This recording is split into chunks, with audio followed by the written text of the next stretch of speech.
नमस्कार, आप देख रहे हैं CNBC आवाज और मैं हूं संजय पुलंगा। आइडिया तो सबके पास होते हैं, लेकिन उस आइडिया को कारोबार में बदलने की क्षमता सिर्फ कुछ ही लोगों में होती है। आज स्टार्टअप राजधानी बेंगलुरु में हम आपको बताएंगे कि इस इकोसिस्टम के अंदर की क्या बात है। शुरुआती पैसा लगाने वाले एंजल इन्वेस्टर और बिजनेस सिखाने वाले इंक्यूबेटर, ये दो सपोर्ट सिस्टम हैं जो बेंगलुरु को कामयाब स्टार्टअप सिटी बनाते हैं। कैसे काम करता है ये सिस्टम और क्यों है बेंगलुरु देश का सबसे गर्मजोशीला स्टार्टअप शहर, इन सब पर बात करने के लिए आज हमारे साथ हैं श्रीकांत नादामुनि, जो बेंगलुरु में एक इंक्यूबेटर खोसला लैब चलाते हैं। Welcome to the show Shrikant ji. आपसे खोसला लैब के बारे में बात करने के पहले मैं ये समझना चाहूंगा कि आप 15 साल सिलिकॉन वैली में रह करके भारत लौटे हैं। सिलिकॉन वैली की लर्निंग बेंगलुरु में या भारत के स्टार्टअप सिस्टम पर कैसे लागू हो रही है, कैसे अप्लाई कर रहे हैं इसको, और क्या इससे माहौल बेहतर हो रहा है? Well, Silicon Valley is probably a very unique place in the world in that it has probably the most number of startups in the world, and it's created that environment of innovation and creativity. So there is a lot you can learn from starting companies and working in startups in the Silicon Valley. I was there for about 15 years. I started as a chip designer and went on to create some internet companies. So you learn quite a bit about attention to detail, product design, fairly advanced technical skills and so on, and how to put it all together to create a product, to create a business, to create a startup. That's what Silicon Valley teaches you, and I think Bangalore is getting there. I can see a lot of youngsters today who get out of college, who get out of university, they don't want to join big firms. They want to start their own company. That is a truly amazing trend. That is what's going to change the Indian ecosystem. It's going to change the landscape because of these youngsters who create startups. दो बड़े example हैं। एक तो Israel का है, जहां हम कहते हैं कि वो वास्तव में स्टार्टअप नेशन है, और दूसरा है सिलिकॉन वैली, जहां 40,000 स्टार्टअप्स सामने मौजूद हैं। वहां से compete करने के लिए और वैसा ही बनने के लिए बेंगलुरु के इकोसिस्टम में और क्या-क्या बदलाव लाने की जरूरत है? We have to improve the environment for entrepreneurial activity, and what I mean by that is we need to have laws and policies that are friendly to startups. We need to create a conducive environment, which is again a lot of institutions of higher learning which actually put out good graduates in the various sectors that are required. So the educational backing is very important, and also we need there's a bunch of things that the government can do with respect to the policies around startups, with respect to making it more friendlier for companies to take capital from VCs. And there are some taxation aspects as well that can be improved so that companies don't move away to places like Singapore and so on. So we need to create a very conducive environment for these startups to grow and mature. Bengaluru में खास बात यह है कि यहां करीबन 10 से ज्यादा इंक्यूबेटर्स और एक्सेलरेटर्स हैं, जिनमें इंटरनेशनल नाम GSF, माइक्रोसॉफ्ट वेंचर भी शामिल हैं। वहीं खोसला लैब जैसे ऑर्गेनाइजेशंस भी हैं जिससे आप जुड़े हुए हैं। तो आप किस तरह के स्टार्टअप्स के साथ काम कर रहे हैं इस वक्त? The idea behind Khosla Labs was to create an incubator that would help startups being created in India, and the way we work is we have a team of entrepreneurs in residence and a bunch of technical people, designers and so on. So we brainstorm and come up with ideas and go ahead and actually implement them, and we market test them, and then if we think that the idea is worth pursuing, we will fund it and spin it off as a company. So we get a large number of people who come with ideas to us, and we look at those ideas and we see if we can take some of them on board. Shrikant जी, हम ये समझते हैं कि जो technology से चलने वाले businesses हैं, इसमें आने वाले वर्षों में बहुत बड़े बड़े काम होने वाले हैं। पिछले 10 साल से ई कॉमर्स का एक सिलसिला चल रहा था, और अब पेमेंट्स से जुड़े हुए जो स्टार्टअप्स हैं वो बहुत तेजी से पकड़ रहे हैं। आने वाले दिनों में क्या हिट रहने वाला है? Yeah, I think the platform of mobile connectivity and 900 million phones is certainly going to be a huge platform to build on top of. Second is, of course, the cloud enablement of services, where startups can easily put up a server with very little capital expenditure. So these two are underlying platforms that can be built on top of. Of course, you mentioned a few things. E-commerce has been very hot for the last few years. Payments is getting to be quite hot now, and a lot of companies in the payment space. But I also see Aadhaar as an enabling technology. A lot of companies are going to build Aadhaar-based technologies to do authentication, to do eKYC, to do a bunch of services. But there is yet another a very powerful technology, a powerful emerging technology, which is machine learning. The use of large amounts of data, big data, and doing analytics on top of big data, the data science aspect of things is going to become extremely important. जी श्रीकांत जी, इस बातचीत के लिए आपका बहुत शुक्रिया। Startup राजधानी बेंगलुरु में चलेंगे IIM बेंगलोर के इंक्यूबेटर सेल में और देखेंगे कि वहां कैसे काम किया जाता है। छोटा सा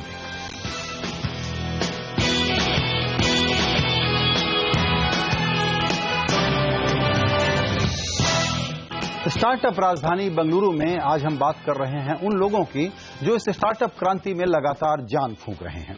एक आधे अधूरे आइडिया को बिजनेस का रूप देने में बड़ी भूमिका होती है इंक्यूबेटर और एक्सेलरेटर की। इंक्यूबेटर वो होते हैं जहां आप सिर्फ एक आइडिया के साथ जा सकते हैं और कारोबार से लेकर टीम खड़ी करने तक में इंक्यूबेटर्स आपकी मदद करते हैं। IIM बेंगलोर के इंक्यूबेशन सेल में पहुंचे हमारे सहयोगी अभिषेक तेलंग ने और उन्होंने जानने की कोशिश की कि वहां कैसे काम होता है। ये है राजेश घटनट्टी। पेशे से इंजीनियर राजेश पहले बॉश में काम करते थे, फिर उन्होंने अपना खुद का कारोबार शुरू करने की सोची। शुरुआत की हाईवे डिलाइट नाम की सर्विस से, जो हाईवे पर सफर करने वाले मुसाफिरों की जिंदगी आसान बनाए। आइडिया अच्छा था, पर सही मार्गदर्शन नहीं मिल रहा था। इनकी तलाश इन्हें ले आए IIM बेंगलोर में चल रहे NSR सेल में। स्क्रीनिंग राउंड में आपका थोड़ा सा डिटेल्ड में वो लोग जानना चाहते हैं कि आपने उस आइडिया पे क्या काम किया है, कहाँ तक आप पहुंचे हैं, आपको इस इंक्यूबेशन सेंटर की क्या जरूरत है। ये सारी चीजों के नजरअंदाज के बाद ये लोग आपका आइडिया सेलेक्ट करते हैं। और इसमें कोई फीस, दो टाइप की फीस है। एक तो इक्विटी स्टेक, NSR सेल हर एक कंपनी जो यहाँ पे इंक्यूबेट होती है उसमें 5% इक्विटी स्टेक लिया जाता है, and it's a plain transfer of share, it's not increase in authorised capital. Second fees है आपका पर सीट यू हैव टू पे 1500 rupees per month. NSR cell in startups के लिए एक ऐसी नींव, एक ऐसे लॉन्च पैड का काम करता है जिससे इन युवा दिमागों के सपनों को उड़ान मिलती है, और इस उड़ान को सही दिशा दिखाने में मदद करते हैं NSR सेल के चेयरपर्सन प्रोफेसर G सबरीनाथन। तो सबसे पहले मैं एक क्वेश्चन पूछना चाहता हूँ कि जो NSR सेल जैसा इंक्यूबेटर है, यहाँ पर आइडियाज जो आते हैं तो आप लोग उनकी किस तरीके से मदद करते हैं, किस तरीके से मेंटोर करते हैं उनको? To improve chances of success you need access to a network, तो वो यहाँ मिलती है।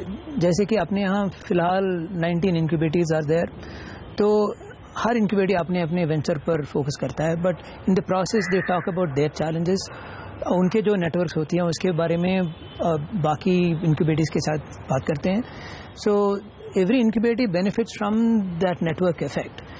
तो मेरे ख्याल से वो ये है सबसे ज़्यादा benefit in coming to an incubator, apart from the infrastructure जो कहीं भी मिल सकती है। तो सर आजकल किस तरीके का ट्रेंड देखने को मिल रहा है, किस तरीके के आइडियाज आते हैं इंक्यूबेट होने के लिए? तो हमारा इंक्यूबेटर तो सेक्टर एग्नोस्टिक होती है।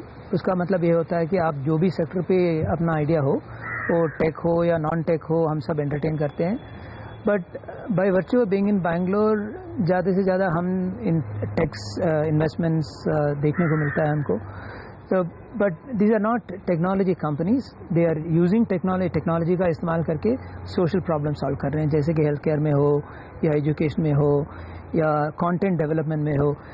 एक कंपनी है यहाँ जो पार्किंग प्रॉब्लम सॉल्व करने की कोशिश कर रही है, और दूसरा एक कंपनी है कॉर्पोरेट वेलनेस का प्रॉब्लम सॉल्व कर रहा है, सब टेक्नोलॉजी इस्तेमाल करके। एक कंपनी थी जो ग्रेजुएट हो गई थी, which is trying to change the way people art को कंज्यूम करते हैं। तो technology enabled businesses but not technology businesses. So ये ज़्यादा से ज़्यादा हम देख रहे हैं। And because we are sector agnostic, we get to see a wide variety of businesses. तो सर आप किसी भी आइडिया को इंक्यूबेट करने के लिए कोई क्राइटेरिया रखते हैं, कैसे पिक करते हैं कि ये आइडिया हमें इंक्यूबेट करना चाहिए? The very basic criteria, we call that the 3I criteria. Idea implementable होना चाहिए, मतलब it's a practical idea होना चाहिए. दूसरा innovative होना चाहिए. It has to be the second or third at least in its kind. और तीसरा होना चाहिए कि उसका कुछ इम्पैक्ट होना चाहिए, या तो वो असर सोसाइटल हो सकती है या फाइनेंशियल हो सकती है, बट कुछ तो इम्पैक्ट होना चाहिए. अच्छा सर, मैं ये जानना चाहूंगा कि एक आइडिया के अंदर क्या वो खास चीजें होनी चाहिए जिसके कारण से वो सक्सेसफुल हो सके? तो सबसे बड़ी क्राइटेरियन इसके लिए होती है कि is it solving an important problem. तो अपने यहाँ if you look around us, we see lot of social problems. Quality of education, for example, schooling is a problem, transportation is a problem, healthcare delivery is a problem. Because we are a rapidly growing but emerging economy, बहुत सारे problems ऐसी होती हैं which are waiting to be solved. If an idea is solving such a large problem, it is bound to be a good idea. अफसोस ये बात की होती है कि आजकल के एंटरप्रेन्योर्स कभी सोचते हैं कि अच्छी आइडिया वो होती है जो जल्दी से एग्जिट कर सकते हैं उससे और जल्दी से वैल्यूएशन मिल जाती है. मेरे ख्याल से वैल्यूएशन सेकेंडरी बात होती है. सबसे बड़ी बात ये होनी चाहिए कि is it solving a real problem for society. Entrepreneurship is a means to solving problems. उस तरीके से हम एंटरप्रेन्योरशिप को अप्रोच करेंगे तो मेरे ख्याल से we will all build great businesses. तो CNBC आवाज से बात करने के लिए बहुत बहुत धन्यवाद. Thank you. आगे देखेंगे दुनिया भर में मशहूर माइक्रोसॉफ्ट वेंचर का एक्सेलेरेटर प्रोग्राम बेंगलुरु में किस तरह से स्टार्टअप्स को ग्रूम कर रहा है. छोटा सा ब्रेक.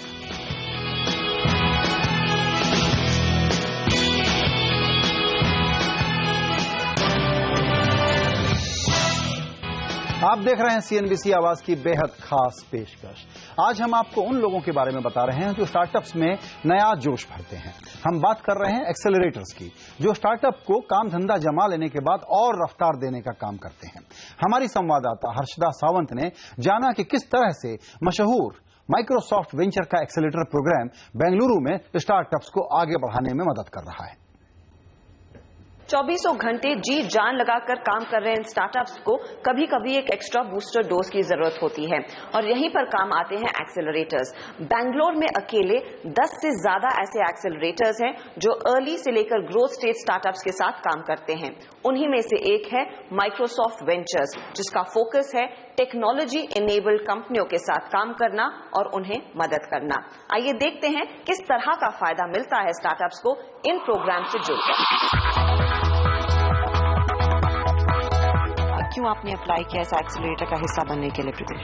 जब हम यहाँ पे आए उस टाइम हम लोग एक we were like a horse, घोड़े के जैसे हम लोग सिर्फ भाग रहे थे, कहीं भी भाग रहे थे. सो माइक्रोसॉफ्ट वेंचर्स की टीम ने एक जो सबसे इम्पोर्टेंट काम किया, हमारे जैसे घोड़े को वो लगा देते हैं, नाली लगा देते हैं, वो लगा के हमने बोला कि इसमें फोकस करो, ये चीज़ों में फोकस करो एंड आप सही तरीके से सही रास्ते से आगे बढ़ सकोगे. So that was one of the major things. Pritesh Bora और आलोक मिश्रा की कंपनी अनइंस्टॉल ऐप डेवलपर्स को ये बताती है कि क्यों लोग उनका ऐप अनइंस्टॉल कर रहे हैं. वैसे आइडिया सुनने में तो काफी सिंपल है, लेकिन इसे एग्जीक्यूट करना और खासकर इस कारोबार से पैसे कमाने का सही तरीका इस टीम ने सीखा माइक्रोसॉफ्ट एक्सेलरेटर के प्रोग्राम से. इस प्रोग्राम को इस तरह से डिजाइन किया गया है कि जो कंपनियां 2 साल लगाती हैं हासिल करने में, वो उन्हें एक्सेलरेटर 4 महीनों में करने के लिए तैयार करता है. हमारा ये प्रॉमिस इनको है कि आप जो 2 साल में करोगे वो हम 4 महीने में करके आपको उतना प्रोग्रेस करा देंगे. आपको वर्ल्ड क्लास एडवाइस मिलता है, मेंटोर्स हैं और हमारा जो टीम है सारे एंटरप्रेन्योर्स हैं. पहले इन्होंने अपना ही स्टार्टअप किया है या किसी और स्टार्टअप के साथ काम किया है. और इसके साथ ये भी है कि ये टेक्नोलॉजी माइक्रोसॉफ्ट का जो है टेक्नोलॉजी वो हम काफ़ी स्टार्टअप्स को हेल्प करते हैं. तो इस तरह से उनका प्रोडक्ट भी बन जाता है और काफ़ी जल्दी वो स्केल भी कर सकता है. पिछले 3 साल से भारत में काम कर रहे माइक्रोसॉफ्ट वेंचर एक्सेलरेटर से अब तक 6 बैच में से तकरीबन 75 एंटरप्रेन्योर्स पास आउट हो चुके हैं. एक टेक कंपनी होने के नाते माइक्रोसॉफ्ट अपने एक्सेलरेटर प्रोग्राम में टेक के आधार पर काम कर रहे स्टार्टअप्स के साथ काम करती है. और इस एक्सेलरेटर की खास बात यही है कि इनका फोकस ग्रोथ स्टेज कंपनियों पर है. काफी लोग इक्विटी के चर्चे में चले जाते हैं और नहीं तो किसी और से इक्विटी लाने के लिए काम करना शुरू करते हैं। हमारे में वो काफ़ी ब्रॉड बेस्ड ये आउटलुक है। तो हम सोचते हैं कि कभी कंपनी को कैसे मदद करें, जो भी उनका प्रॉब्लम हो, और नहीं तो प्रॉब्लम भी नहीं तो कैसे इसके बारे में ठीक से सोचे, ठीक से इसको एग्जीक्यूट करें, तो उन चीजों में हम उनको मदद करते हैं। अब महेश सुब्रमण्यम का वेंचर टच फोन ही लीजिए कि किसी भी डिवाइस पर वीडियो स्ट्रीमिंग को बिना किसी रुकावट देखने का मजा ग्राहकों तक पहुंचा रहे हैं। लेकिन एक्सेलरेटर प्रोग्राम में आने के बाद महेश ने अपना कारोबार का फोकस B2C से B2B पर शिफ्ट किया। जब हम माइक्रोसॉफ्ट में आए थे, जब हम डायरेक्ट टू कस्टमर कंपनी थे, माइक्रोसॉफ्ट से आने के बाद हमें पता चला, इनसे बात करने के बाद, कि हमारा डीएनए नहीं है कि डायरेक्ट टू कंज्यूमर करें। तो कंपनी बदल गई, पिवट हो गई डायरेक्ट बिजनेसेस। तो एंटरप्राइज सेल्स में चले गए, जहाँ की माइक्रोसॉफ्ट का अच्छा खासा हेल्प हुआ हमें, क्योंकि उनका जो एंटरप्राइज सेल्स टीम है, उनका जो कनेक्ट है, वो हमें कभी नहीं मिल सकता था। तो अभी जो हम कर रहे हैं, we help enterprises deliver better quality video. वहीं यहाँ का माहौल, दूसरे स्टार्टअप फाउंडर्स का जज्बा और एक्सपीरियंस एंटरप्रेन्योर्स की मेंटरिंग ने साइन इजी जैसी कंपनी को एक बेसिक प्रोडक्ट को एक स्केलेबल बिजनेस बनाने में काफी मदद की। हमने जब ज्वाइन किया तो हमें बेसिकली 3 क्रूशियल चीजों में हेल्प मिला। एक जो है मेंटरशिप, जहाँ पे माइक्रोसॉफ्ट का जो नाम है, उससे we were able to connect with lot of other people who have built companies before. They can give us business advice, strategy advice and stuff. दूसरा चीज़ था कि जो बिजनेस मॉडल, उसको ब्रेनस्टॉर्म करने के लिए यहाँ पे अच्छा सपोर्ट मिला। So every week, every month हम लोग का हमेशा रिव्यू होता था कि आपने कितने न्यू कस्टमर्स लाए, आपका प्रोडक्ट का न्यू फीचर्स निकले या नहीं। So they put a lot of discipline into us to be true entrepreneurs. इस तरह के प्लेटफॉर्म से जुड़ने का सबसे बड़ा फायदा है स्टार्टअप्स को माइक्रोसॉफ्ट के कस्टमर्स और क्लाइंट्स का सीधा एक्सेस। माइक्रोसॉफ्ट वेंचर्स अब एक कॉर्पोरेट एंगेजमेंट प्रोग्राम भी शुरू कर चुकी है, जहां इन स्टार्टअप्स को बड़ी देशी और विदेशी कंपनियों के साथ काम करने का मौका मिलेगा। सारे कॉर्पोरेट्स सोच रहे हैं कि भी स्टार्टअप के साथ क्या करें और कैसे करें। तो हमने सोचा कि अभी हमने जो 3 सालों से मैच्योर किया हुआ है, अभी इतना प्रोग्रेस किया हमने, तो क्यों ना हम उनको भी ये माइक्रोसॉफ्ट ये वेंचर्स का प्लेटफॉर्म दें, ताकि वो भी स्टार्टअप के साथ कुछ ना कुछ कर सकें। तो ये इसी को हमने लॉन्च किया अभी एक महीने पहले। दुनिया के 7 शहर सियाटल, पेरिस, तेल अवीव, बीजिंग, लंदन और बर्लिन के बाद माइक्रोसॉफ्ट ने एक्सेलरेटर बेंगलुरु में मौजूद स्टार्टअप एक्शन को देखकर खोला और अब इस इकोसिस्टम को और भी बेहतर और यहाँ से आ रहे नए आइडियाज को दुनिया के सामने ले जाने में मदद कर रहे हैं। हर्षदा सावंत, बेंगलुरु। स्टार्टअप राजधानी बेंगलुरु में आज के लिए इतना ही। कल आपसे मुलाकात होगी बेंगलुरु से लाइव, जहां आपको एक बेहद अलग किस्म के स्टार्टअप से मिलवाएंगे और बात करेंगे इस शहर के खास तौर तरीकों पर, कैसे नॉर्थ साउथ का कल्चर यहां पनप रहा है, कैसे नए हजारों मौके पैदा हो रहे हैं, जिससे पूरा देश काफी कुछ सीख सकता है। कल फिर मुलाकात होगी 5 बजे। अभी के लिए इतना ही। नमस्कार।